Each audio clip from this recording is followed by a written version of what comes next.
Well, I think the lesson of the last 2 years is that indeed the size of corporations is relevant to well-being, in the sense that a corporation which is too big to fail can do an enormous amount of damage.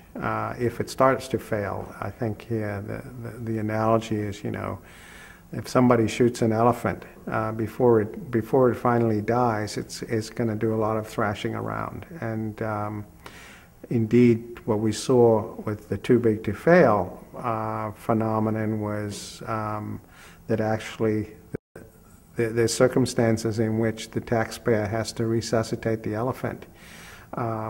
So I do think that if you have a situation where you have corporations that are so big that their collapse would produce systemic failure, that creates huge moral hazards for the people running those corporations. And I think that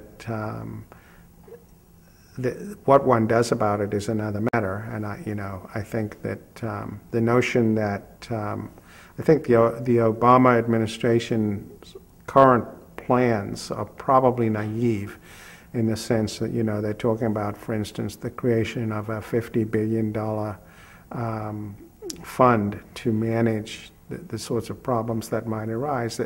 And they're trying to say, well, this will be funded with fees from corporations. It won't be funded by taxpayers. But what we've learned over the last 2 years, I think, is that if we have another meltdown of the sort that we just experienced, 50 billion will be a drop in the bucket, and in fact, more like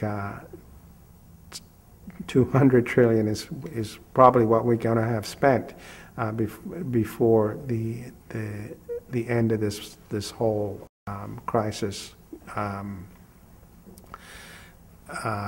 can be said to have arrived.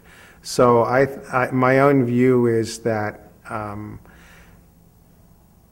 corporations that are so big that they have this characteristic that they can be destructive elephants are problematic from the standpoint of the well-being of the society as a whole. My own view is that we should try and use market mechanisms to get them to regulate themselves. So, for instance, I think that a better approach would be, this is the mirror image of what was done in the reforms that began in 2004, but what we should have is escalating capital requirements with the size of firms, so that the bigger the firm got, the larger their capital requirements would be. Then you create an incentive for the firms to break themselves up, rather than having a regulator break the firms up, which I think requires a kind of knowledge that regulators seldom have.